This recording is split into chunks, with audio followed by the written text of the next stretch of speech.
Assalamualaikum warahmatullahi wabarakatuh. Innal hamdalillah nahmadu wa nasta'inu wa nastaghfiruh wa na'udzu billahi min shururi anfusina wa min sayyiati a'malina. May yahdihillahu fala mudilla lahu wa may yudlil fala hadiya lahu. Asyhadu an la ilaha illallah wahdahu la syarika lahu wa asyhadu anna Muhammadan abduhu wa rasuluhu la nabiyya ba'dah. Hadirin para pemirsa sekalian, di sini saya akan menyampaikan sebuah ceramah yang berjudul persiapan di bulan Zulhijjah. Karena sebentar lagi kita akan memasuki bulan Zulhijjah. Beberapa informasi berkaitan dengan bulan Zulhijjah akan disampaikan dalam kesempatan kali ini. Semuanya bersumber dari Al-Quran dan hadis-hadis Rasulullah SAW.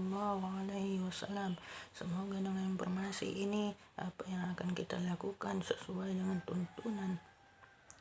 tuntunan syariat Islam. Hal pertama yang perlu kita ketahui adalah bahwa di bulan Zulhijjah adalah bulan yang sangat dianjurkan untuk melakukan amal soleh apa saja itu. Sebab pahala dari amal soleh yang dilakukan di bulan Zulhijjah akan dilipat gandakan oleh Allah, karena bulan Zulhijjah adalah salah satu bulan suci, mulia, terhormat, istimewa, lebih-lebih lagi di 10 hari pertamanya.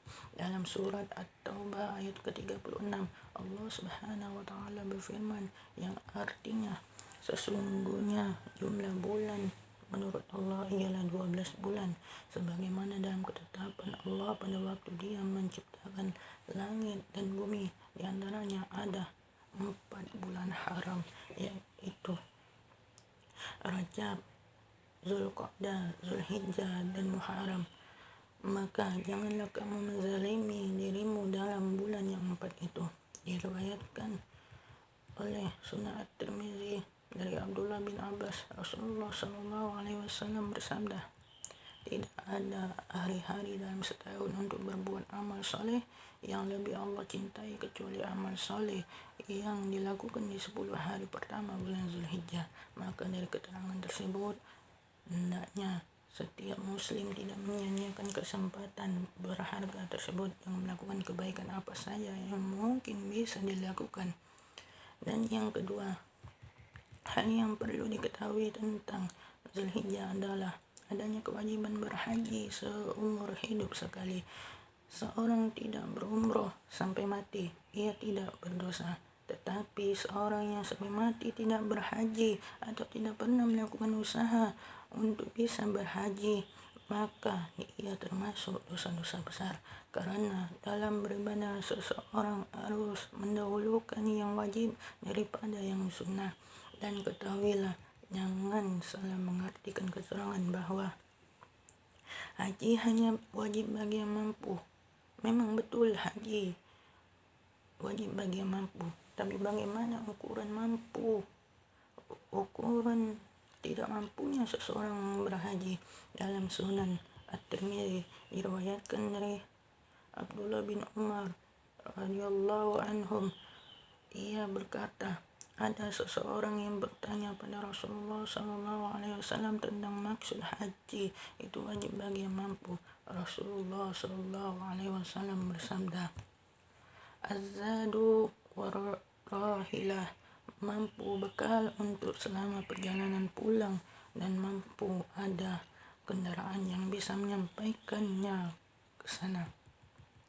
Maka tidak perlu bingung, kecewa, ataupun bersedih jika seorang telah memiliki buku tabungan haji pada tempat yang telah ditunjuk oleh pemerintah, walau antrian waktu menunggu agar bisa pergi haji dengan cara yang sah harus sekian tahun sekalipun. Maka jangan pernah lupakan kewajiban berhaji. Hal yang ketiga yang perlu diketahui tentang Zulhijjah adalah adanya kesunahan berkurban. Berkurban adalah ibadah yang sangat sunnah dilakukan setiap tahunnya.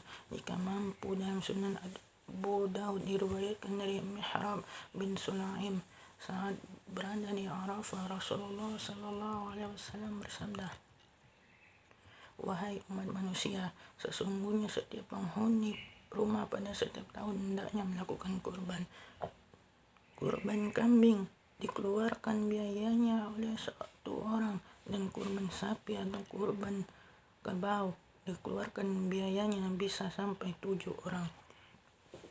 Namun yang perlu diketahui bahwa setiap yang mengeluarkan biaya untuk membeli hewan kurban, ia bisa menyediakan 1 ekor kurbannya untuk dirinya dan keluarganya termasuk yang sudah wafat. Hal tersebut dilakukan Rasulullah SAW dan para sahabatnya. Dalam Sunan Abu Dawud diriwayatkan dari Aisyah radhiyallahu anha, saat Rasulullah SAW akan menyembelih hewan kurban, beliau berkata, Bismillahi Allahumma taqabbal min Muhammadin wa ali Muhammadin wa min ummati Muhammad. Dengan nama Allah, ya Allah, terimalah dari Muhammad dan keluarga Muhammad serta umat Muhammad.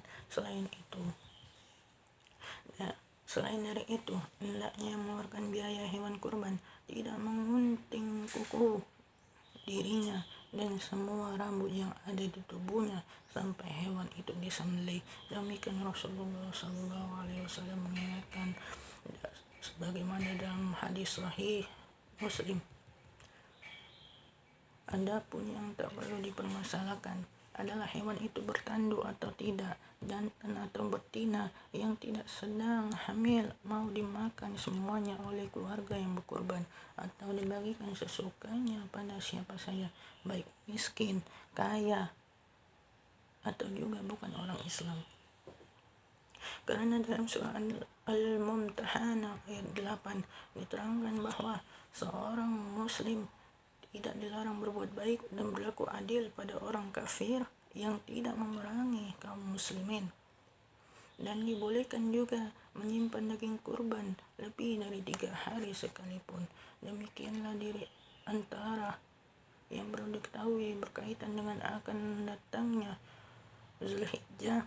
Selain itu adanya sunnah bertakbir setiap selesai sholat fardu, mulai subuh tanggal 9 Zulhijjah sampai asar tanggal 13. Di tanggal 9 itu juga disunnahkan puasa hari Arafah dan banyak berdoa. Semoga Allah selalu membantu kita untuk selalu ingat padanya, bersyukur padanya, dan membaguskan ibadah kepadanya. Amin ya rabbal alamin. Sekian dari saya. Apabila ada kesalahan, mohon dimaafkan. Wabillahi taufiq wal hidayah. Wassalamualaikum warahmatullahi wabarakatuh.